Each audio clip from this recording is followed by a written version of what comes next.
So somehow I missed this in all the noise last week.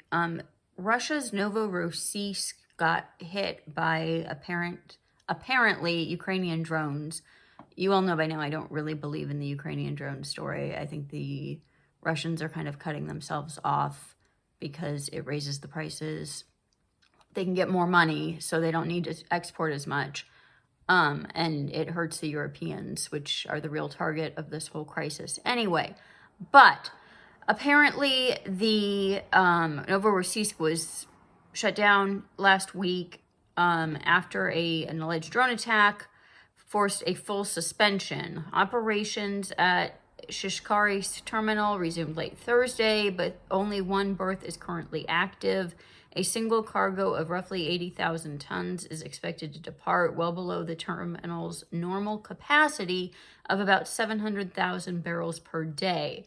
The restart comes after the Monday strike that caused fires at a fuel terminal and damaged loading infrastructure. Shipments were halted entirely. The loading schedule had since been cut, and there is no timeline for a full return to operations.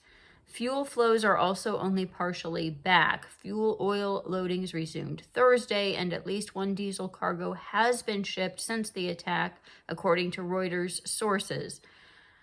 Novorossiysk is one of Russia's main export outlets on the Black Sea and a critical node for both Russian and Kazakh crude. The port handles shipments tied to the Caspian Pipeline Consortium system, of which Chevron owns some portion of, which moves crude from major Kazakhstan fields, including Tengiz and Kashagan.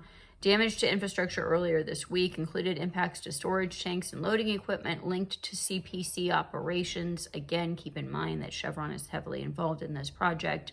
Kazakhstan has said its export flows remain stable, but it is now operating with reduced flexibility.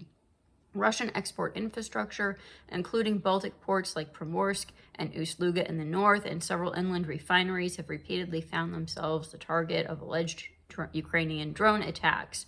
Each hit has tightened operational capacity rather than shutting it down completely. Cargoes are still moving, but at reduced rates and with fewer loading options available. Novorossiysk's partial restart restores some export flow, but capacity remains constrained.